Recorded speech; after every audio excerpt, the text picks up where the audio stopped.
Mag-iiba talaga ang look mo kapag itong wig na to ang suot mo. O, pak, sino ka dyan? Ang ganda, di ba? O siya, sa mga ayaw magpasalon dyan at gustong magtipid, baka ito na yung sign nyo na bumili na lang kayo ng wig. Yung kinagandahan ng wig, mga loves, pwede kang pumili kung gusto mo ng mahaba o maiksi. At maa-achieve mo pa ang color na gusto mo. At mas makakatipid ka pa, mga loves, dahil mas affordable naman to at araw-araw pwede mo siyang gamitin o palitan. Hi mga loves! It's me again, Lian Nicolas, and welcome back to my vlog! So for today's video ay i-unboxing natin today yung in-order kong wig kay Shopee. So without further ado, let's get started. Eto guys, yung wig na to, from China pa to ha. From China pa siya, and kapag ka-in-order mo ito, 1 to 2 weeks bago siya dumating sa Philippines. So ayan siya. And maikli lang yung wig na to. OMG! Guys, ang ganda! Ang ganda ng ano niya! Tignan niyo yung quality niya.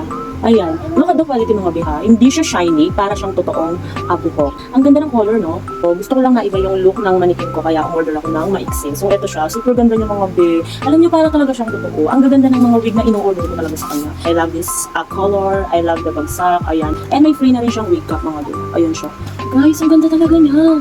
So, maiiba na naman ang look ng ating mannequin. Ayan, another collection ng wig, mga bebe loves. Pero, syempre, bago natin isusuot sa mannequin, tayo muna yung susuot dito. Ayan, ganda niya. Suot natin siya, ha? Let's start. And, syempre, gagamitin natin yung free na wig cap. Okay.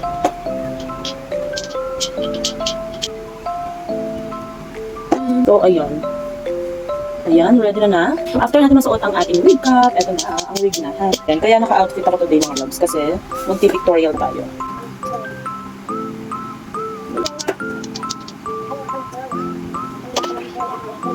Ayun, namiss ko yung pagka-short hair ko. Ang ganda, my goodness. Ay, ang ganda niya. Look at the quality.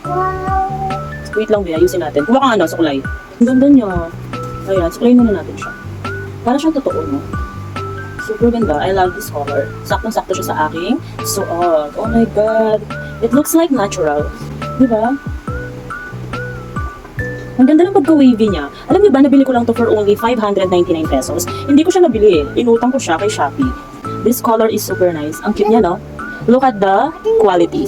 Para siyang totoo. Di ba? Kabog ka dyan. Ayun, bet na bet ko talaga siya. Lalong gaganda yung manikin natin. Kasi may new look na naman ang manikin natin. So, eto lang muna for today's video. Sa mga gustong umorder mga loves, para sa quality niya, goods na talaga siya. Kasi parang totoong buhok naman siya. Ayan, makikita nyo naman hindi siya shiny and sobrang affordable na to for its price. Sa mga mahilig mag-collect ng mga wigs dyan, dito na kayo umorder sa shop nila. Ilalagay ko yung link dito sa comment section. I-click nyo lang yan mga loves para makapag-order na rin kayo. Check out now! Bye!